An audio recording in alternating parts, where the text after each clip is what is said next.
We already talked about accuracy and precision, but let's do a review on accuracy and precision. First of all, accuracy is defined as the closeness of a measured value to a standard or known value. So really, again, how accurate you are. Whereas precision is the closest of two or more measurements to each other, which means how consistent you are.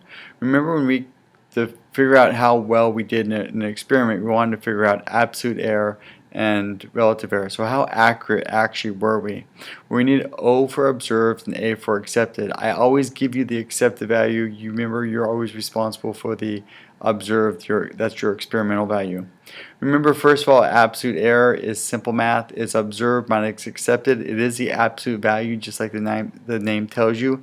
So it could be observed minus accepted or accepted minus observed, but the fact is you're simply subtracting. Remember to follow the addition subtraction rule. Least number of digits to arrive at decimal. That number then is carried over to percent error, also called relative error. We will take that value divided by the accepted value again, multiply by 100, and that gives you percent. Or we could set it up looking like this.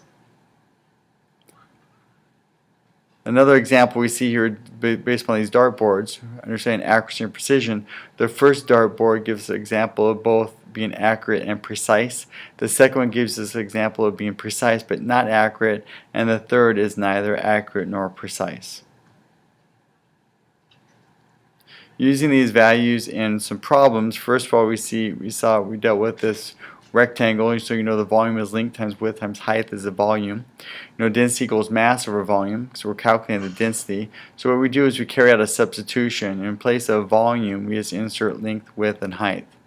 The mass we saw was 53.62, the length was 4.95, the height 1.25 centimeters, and the width 2.95 centimeters. So as I plug this in, really all I had to do mathematically is take my mass, 53.62, divided by my length, divided by my height, divided by my width. So it would be 53.62 divided by 4.95, divided by 2.95, divided by 1.25 equals. Remember, the only thing we do across the top is multiply, across the bottom we divide. That's my O, that's my observed value.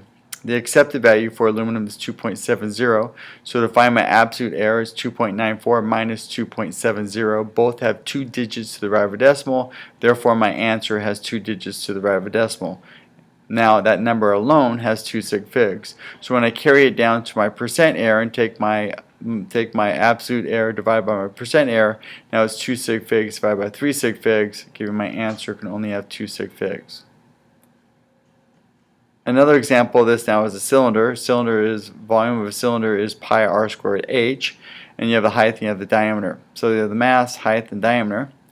I know density equals mass over volume. Again, I'm going to carry out a substitution here. I'm going to, in place of volume, I'm going to put pi r squared h. So now I realize all I have to do is take my mass divided by pi, divided by my radius squared, divided by height. My radius is half of my diameter. So in this situation, half of 2 is 1. So 1 squared is still 1, so it would be 65.32 divided by pi, you choose the pi key, divided by 1, divided by 2.67 equals, and so I'd get an actual density of the sphere to be 7.79. The accepted value, since it's steel, is the density of 7.87 grams per centimeters cubed.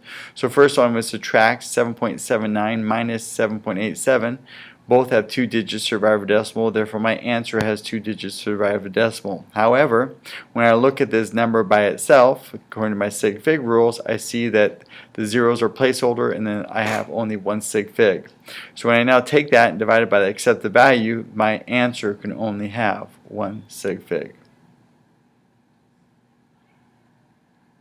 Another example we could actually do here, this is taking a sphere.